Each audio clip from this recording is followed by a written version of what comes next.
こんにちは。断定式る社会保険の虫曽我です。今日は最近急増しているメンタル疾患への対応についてやっていきたいと。特にメンタル疾患は大体50人以上の会社で1人はほとんどいますね、今ね。ですからメンタル疾患対応はみんな全ての企業については考えなくちゃいけない、こういう問題になってきます。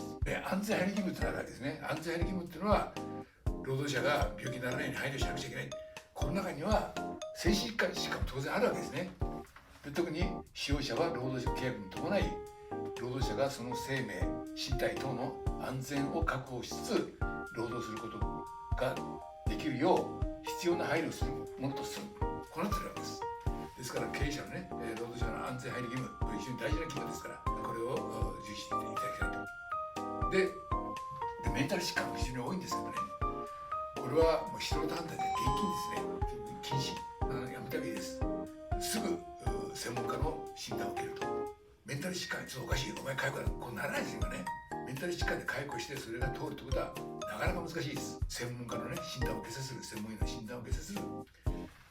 それでその時使用薬に書いてないのになぜ診断を受けないわけじゃないですかなんてことを言う人めったにいないんですけど、そういう人もいますから、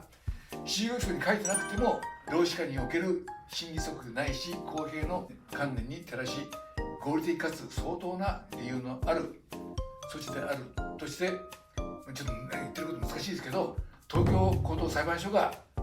使用薬に書いてなくても受診命令できるとこう言ってます。精神科の場合はもう1ヶ月待ち3ヶ月待ちにザラです。ですからなるべく早めに行くと。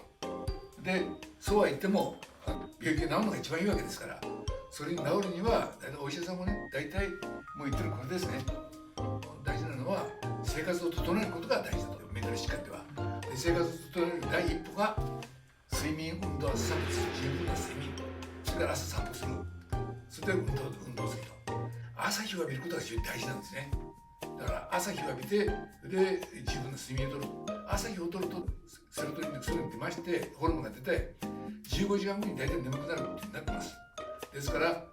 朝日を浴びる、散歩する、睡眠、運動、朝散歩、これを皆さん心がけて自分の体を整え、日々の労働に思い切ってパフォーマンスを発揮できるようにしていただきたい。